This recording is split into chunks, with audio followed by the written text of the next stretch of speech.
Hello, church.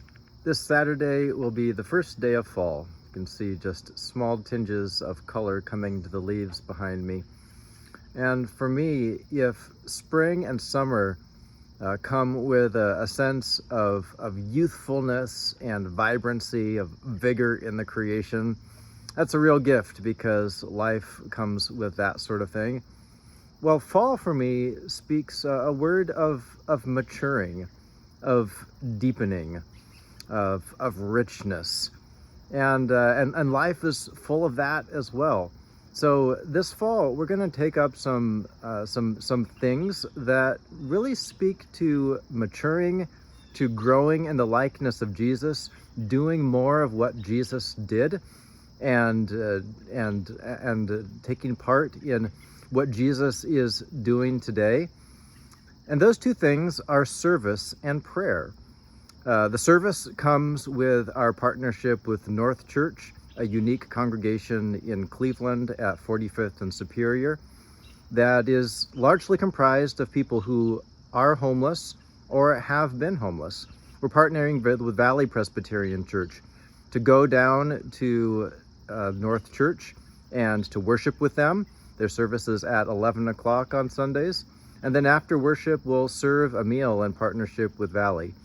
So I encourage you to get in on this in a couple of ways. One way is by going to North Church with the team that will do the serving. This will happen on October 1st, 8th, 15th, and 22nd. And especially on October 15th, we're partnering with Valley to have youth serve in a special way. So you can go to North, or you can be part of preparing the food that will be taken to North Church. On the 1st and the 8th, we're going to provide some desserts, so you can get out your baking sheets and pans and make brownies or cookies or whatever suits you. And then on the 15th and the 22nd, we're going to provide the main dish. So sign up in fellowship, or sign up outside of Fellowship Hall in the narthex to do one of those two things. And also get ready for what really fueled Jesus' life of service, which was his life of prayer. Part of the way Jesus could give himself away so fully was that he received from God so richly. All of the Gospels show how Jesus repeatedly returns to pray. He seeks solitude in order to pray. At his baptism, he's shown as praying. At the end of his life, as he's about to give himself for us on the cross, he's praying.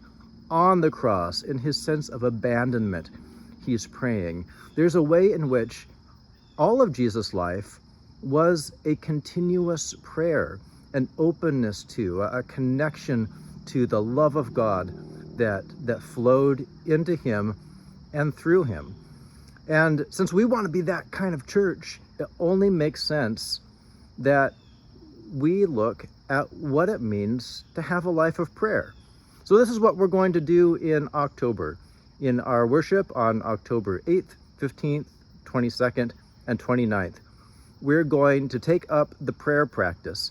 It'll be structured similarly to how we did things in Lent with the Sabbath practice, where in worship we're going to have our services focused on topics related to prayer, what it means to pray as people who talk with God, who talk to God, who listen to God, and who cultivate a sense of just being in life with God in all things.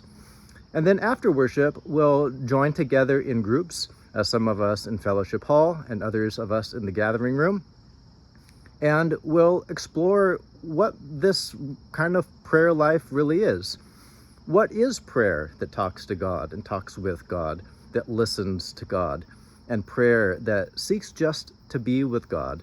To try to understand this a little bit more, to listen to Scripture and the life of Jesus around this way of prayer. And then we'll receive some encouragement and really practical helps on how to take what we've learned and actually to practice it. Because prayer isn't really something you can do in theory, just like you can't really serve someone in theory.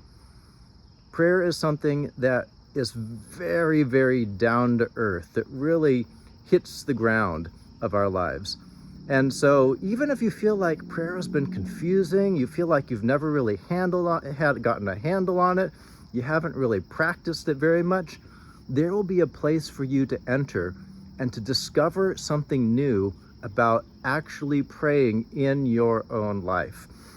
And if you feel like, yeah, I've been praying for years, maybe you do have a set practice of prayer, well, there are ways that we always can grow into a deeper prayer life, to learn more of the richness of this practice, to gain insight from those who have gone before us on the prayer journey. So I encourage you to take up the month of November as the month of October. Take November too, but especially the month of October as a month for fall maturing into the life of Jesus as a person of service who is able to serve because you're a person of prayer. So let's keep on loving God, sharing relationships, serving others from the heart of Christ.